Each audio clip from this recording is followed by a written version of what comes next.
வணக்கம் மக்களே, நான் உங்கள் அருண் நாகலிங்கம். நாம நிஃப்டியோட அப்டேட் பார்க்க போறோம்.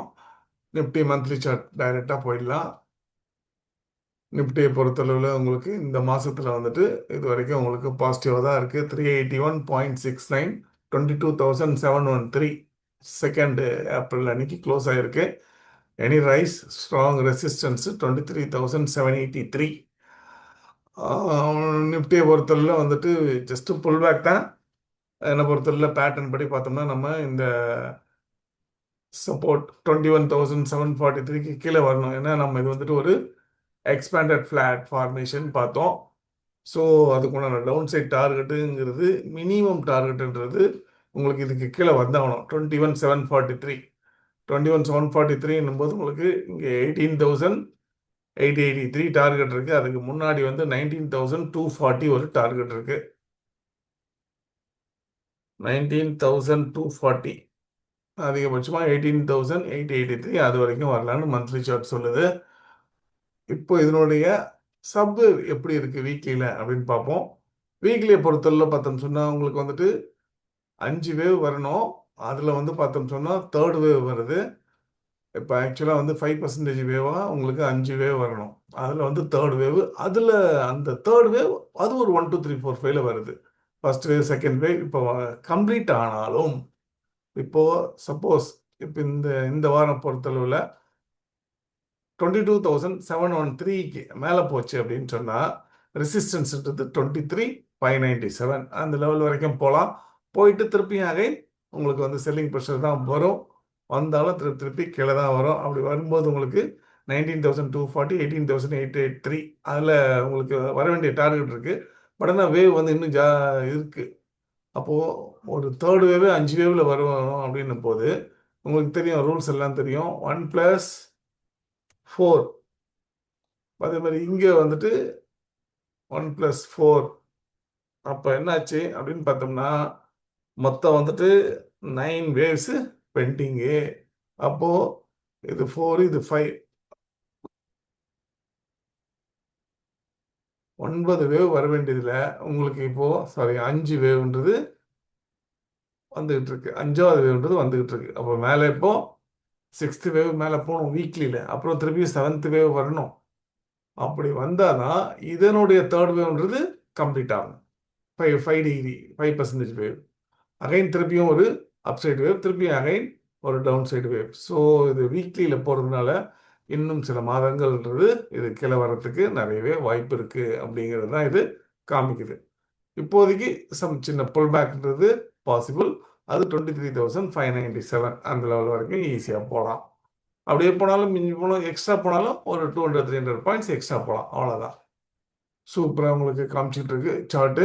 இப்போ அடுத்ததாக பார்த்தோம்னா நம்ம டெய்லி சார்ட் போகிறோம். டெய்லி சார்ட்டை பொறுத்தவரை பார்த்தோம்னா உங்களுக்கு வந்துட்டு ஏகப்பட்ட குட்டி குட்டி குட்டி வேவ்ன்றது ஃபார்ம் ஆகுது. இப்போ இதில் வந்து பார்த்தோம்னா 17 வேவ்ஸ்ன்றது ஆல்ரெடி வந்துட்டு நம்ம வந்து ஐடென்டிஃபை பண்ணோம். ப்ளஸ் அதில் வந்து பார்த்தோம்னா ஒரு +5 ஆயிடுச்சு.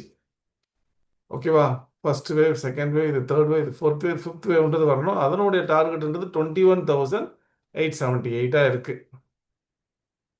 ஆக்சுவலாக என்ன நடக்குது அப்படின்னா இந்த 17 வேவ்ஸில் 15th வேவ் வந்து ஒரு +5 மாறிடுச்சு டெய்லியில். ஒரு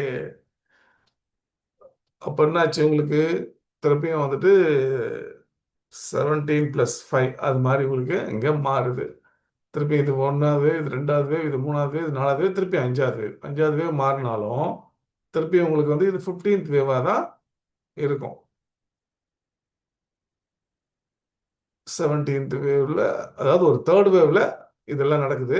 ஒன்லி ஒரு தேர்ட் வேவ் மட்டும் நம்ம எடுத்துக்கிறோம். அதாவது வீக்லியில வரக்கூடிய ஒரு தேர்ட் வேவ், அதனுடைய சப் வேவ் தான் நம்ம இங்கே பார்த்துக்கிட்டு இருக்கோம். அப்போ என்னாச்சு, இன்னும் 15வது வேவ்ன்றது இன்னும் முடிவடையில். அப்புறம் 16வது வேவ் போகணும், 17வது வேவ் போகணும், ஏகப்பட்டது இருக்குது. இப்போ இதில் ஏதாவது எக்ஸ்டென்ஷன் வருமா அப்படிங்கிறத நான் பார்க்குறேன். இப்போ இந்த 5th வேவ் வர வேண்டியது இப்போ இங்கே என்னாச்சு அப்படின்னு பார்த்தோம்னா 22,679 இங்கே 22,713 இப்போ ஹையர் க்ளோஸ்ன்றது ஆகுது. இப்போ ஹையர் க்ளோஸில் திருப்பி வந்து மேலே போதா மார்க்கெட்டு அப்படிங்கிறது நம்ம பார்க்கணும். அப்படி இப்போ இது ஹையர் ஹை போகுது அப்படின்னா ரெசிஸ்டன்ஸ்ன்றது உங்களுக்கு டெய்லி சார்ட்டில் உங்களுக்கு ரெசிஸ்டன்ஸு இங்கே 23,783. ஆனால் நம்ம வீக்லி சார்ட்டை பொறுத்தவரை பார்த்தது என்ன அப்படின்னு பார்த்தோம்னா 23,783 வீக்லியில்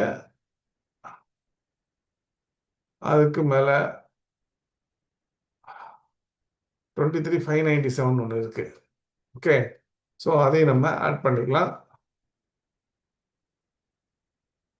23,597 ஒரு 2 ரெசிஸ்டன்ஸ்ன்றது இப்போ நமக்கு இருக்கு.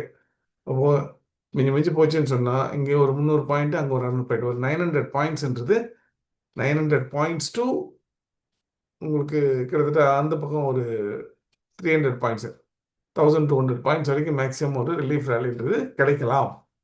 மினிமம்ன்றது இப்போதைக்கு வந்துட்டு உங்களுக்கு 900 பாயிண்ட்ஸ் ரிலீஃப் ரேலின்றது இருக்குது. அதுதான் இங்கே உங்களுக்கு ஷோ பண்ணுது.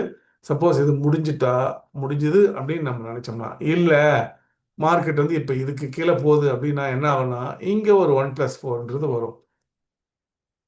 எனி நாளைக்கு மார்க்கெட்டுங்கிறது எனி லோயர் லோ ஃபார்மேஷன் 22,182 அடிக்கு கீழே போச்சுன்னு சொன்னால், இந்த 5வது வேவ் அது ஒரு 1 2 3 4 5ல வருது. அது ஒரு சப்வேவில் வருதுன்னு தான் நம்ம எடுத்துக்கணும். அப்போ என்ன ஆகும் அப்படின்னு பார்த்தோம்னா, திருப்பி ஒரு +4ன்றது வந்துடும். அப்போது 17ல் இது 21st வேவாக மாறிடும். அதுதான் இப்போ நம்ம பார்க்குற விஷயம். ஸோ ஏகப்பட்ட குட்டி குட்டி குட்டி குட்டி வேவாக ஃபார்ம் ஆகிறதுனால சில பேர் கன்ஃபியூஷன்றது வரலாம். அதுதான் இப்போது எல்லாரும் எதிர்பார்க்கறது அதுதான். கன்ஃபியூஷன்ஸ் இல்லாமல் போகணுன்னு தான் எதிர்பார்ப்பாங்க. பட் ஆனால் நம்ம இந்த குட்டி குட்டி வேவை நம்ம ஃபாலோ பண்ணி தான் ஆகணும், வேறு வழி இல்லை. இப்போ என்னாச்சு அப்படின்னா 14, 15, 16, 17, 18, 19 வேவாக மாறிடும்.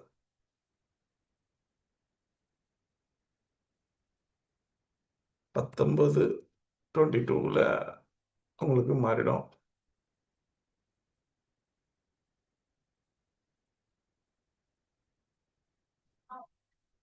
ஓகேவா? ஸோ ஏன்னா இதெல்லாம் சேர்ந்து ஒரே வேவாக மாறிடும். அதுதான் இங்கே நம்ம எதிர்பார்க்கறது.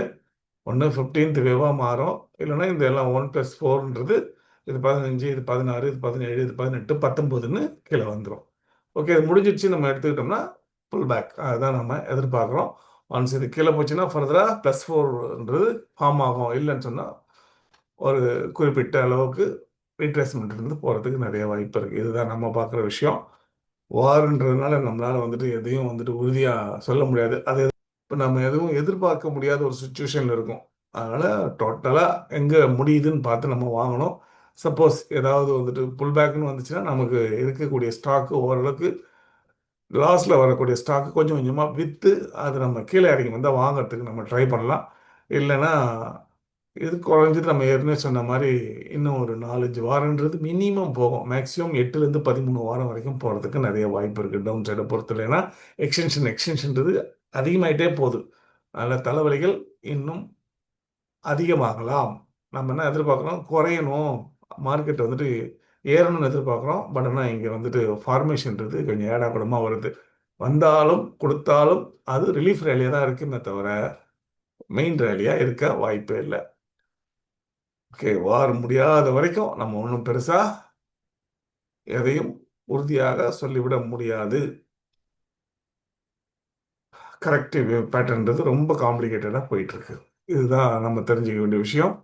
உங்களுக்கு இதை பற்றி ஏதாவது டவுட்ஸ் இருந்தாலும், கன்ஃபியூஷன்ஸுக்கு இல்லை கம்ப்ளைண்ட்ஸு எது இருந்தாலும் சரி, நீங்கள் தாராளமாக நம்ம யூடியூப் கமெண்ட் செக்ஷனில் நீங்கள் போடுங்க. நாங்கள் உங்களுக்கு பதிலளிக்க காத்திருக்கிறோம். நீங்கள் எங்கள் வாட்ஸ்அப் குரூப்பில் இருக்கீங்கன்னா தாராளமாக வாட்ஸ்அப் குரூப்லேயும் உங்கள் கொஸ்டின்ஸை ரைஸ் பண்ணலாம். நாங்கள் உங்கள் கேள்விகளுக்கு பதிலளிக்க காத்திருக்கிறோம். எங்களுடைய ஃப்ரீ கிளாஸில் ஜாயின் பண்ணுறதுக்கு விருப்பம் இருந்ததுன்னா எங்களை காண்டாக்ட் பண்ணுங்கள். நாங்கள் உங்களுக்கு ஃப்ரீ கிளாஸஸ் ப்ரொவைட் பண்ண தயாராக இருக்கிறோம். மற்றும் ஒரு முறை வீடியோ அப்டேட்டில் சந்திக்கலாம். அதுவரை உங்களிடமிருந்து விடைபெறுவது அருண் நாகலிங்கம். நன்றி, வணக்கம்.